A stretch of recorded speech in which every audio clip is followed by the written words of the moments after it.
నా పేరు దుర్గాప్రసాద్. చాలామంది 1000 ఆలోచనలు ఉంటాయండి. 1000 ఆలోచనలు ఉంటారు. ఎక్కడ కూడా పని మొదలుపెట్టరు. ఒక్కొక్కడికి 1, 2 ఆలోచనలు ఉంటాయి. ఆ 1, 2 ఆలోచనలు కూడా ఎలా ముందుకు సాగాలి, వెంటనే పని ప్రారంభిస్తారండి. ఏదో ఒకటి అంటే 1000 ఆలోచనలు ఉండొచ్చు, కానీ పని మొదలుపెట్టలేదు. ఇతను 1, 2 ఆలోచనలు ఉన్నాయి, కానీ 10 మొదలుపెట్టి రెండిట్లో ఏది బెటర్ అని చెప్పేసి ముందు ఏదో ఒకటి స్టార్ట్ చేయాలండి. మనం ఒక పని అనుకున్నారనుకోండి, ఒక విజయం, ఒక బిజినెస్ అవ్వచ్చు, ఉద్యోగం అవ్వచ్చు, ఏదో ఒకటి మనం స్టార్ట్ చేసినప్పుడు ఎక్కడా కూడా ఆలోచించకుండా ముందు మొదలు పెట్టాలండి.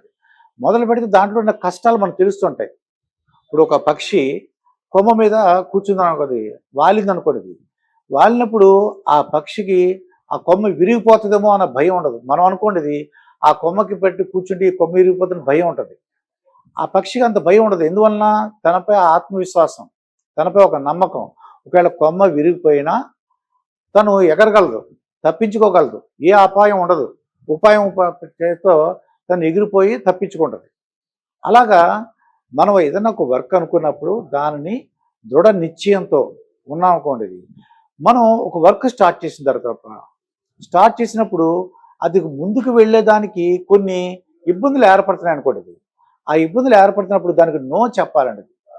ఏదో నువ్వు ఒక ఎగ్జామ్ ఉంది, ఏదో ఒక బిజినెస్ స్టార్ట్ చేయాలనుకున్నావు, ఇంతలో ఏదో ఫ్రెండ్స్ ఇది ఎంటర్టైన్మెంట్ లేకపోతే ఎక్కడికైనా ట్రిప్కి వెళ్దాం రమ్మని అన్నారు అనుకోండి.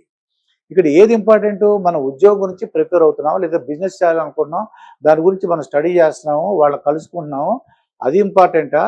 లేదంటే పక్కన ట్రిప్ వెళ్తున్నాము, ఎంటర్టైన్మెంట్ అనేది ఇంపార్టెంట్ అండి.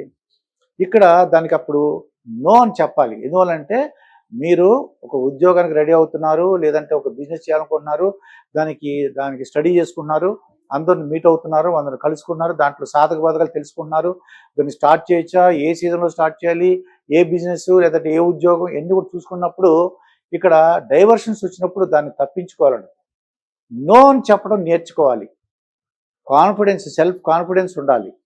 దాన్ని మనం ఏ విధంగా అది ఆర్థికంగా మనం అది ఉపయోగపడుతుందా, లేదంటే మనకి డబ్బులు లేకపోయినా కూడా మనకి ఉద్యోగం సంపాదించవచ్చు మనకున్న ఆర్ట్తో, మనకున్న నాలెడ్జ్తో. మనకి ఏది ఇష్టం, ఇలా ఆలోచించి ఒక ఉద్యోగమో లేదంటే ఒక బిజినెస్ కానీ ఇవన్నీ కూడా చేయాలంటే ముందు కాన్ఫిడెన్స్ ఉండాలి. ఆలోచన కాదు, పని మొదలు పెట్టాలి. దాంట్లో సాధక బాధలు ఒకవేళ ఎన్ని ఇబ్బందులైనా, దానికి అవమానాలు ఎదురైనా, ఏదన్నా అది జరగదు అని తెలిసినకూడదు, కుంగిపోకూడదండి, వంగిపోకూడదు, కృషించిపోకూడదు. ఎందువల్ల అదొక మనకి ఎక్స్పీరియన్స్. మనం అనుకున్న పని, లేకపోతే ఒక ఎగ్జామ్ వెళ్ళేసరికి ఏదో గ్రూప్ 1 ఎగ్జామ్ రాశాడు, ఏదో బిజినెస్ స్టార్ట్ చేసాం అనుకున్నాడు, కానీ అప్పటికే ఎవరో స్టార్ట్ చేశారు. అది ఒక షాప్ తీద్దామని అనుకున్నాం, ఆ షాప్ దగ్గరికి వెళ్ళి రేపు రమ్మని అన్నారు, మళ్ళీ వెళ్ళేసరికి ఎవరికో ఇచ్చేసామని చెప్పారు అనుకోండి. వెంటనే కృషించిపోకూడదు. ఇదేంటి రేపు రమ్మన్నారు కదా, లేకపోతే ఈ ఉద్యోగం నాకు మిస్ అయిపోయాను, అలా కృషించిపోకుండా నెక్స్ట్ ఏం చేయాలి, నెక్స్ట్ స్టెప్ ఏంటి, ఇలా ఆలోచించాలి తప్ప మనపై మనం నమ్మకం ఉండాలి, ఆత్మవిశ్వాసం ఉండాలి. మనం ఏదైనా సాధించగలం.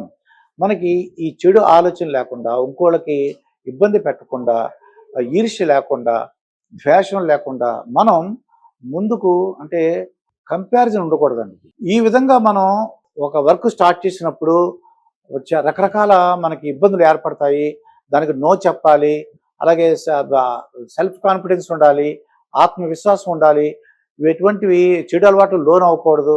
ఇటువంటివి మనం అలవర్చుకుంటే, నో చెప్పడం కానీ సెల్ఫ్ కాన్ఫిడెన్స్ డెవలప్ చేసుకుంటే తప్పకుండా, అంటే ఏదన్నా అపజయం పొందినప్పుడు కృషించిపోకుండా దాని నుంచి నేర్చుకోవాల్సిన పాఠాలు నేర్చుకుని ఎలా ముందుకు వెళ్ళాలో తెలుసుకుంటే మన జీవితంలో సక్సెస్ అవుతాం.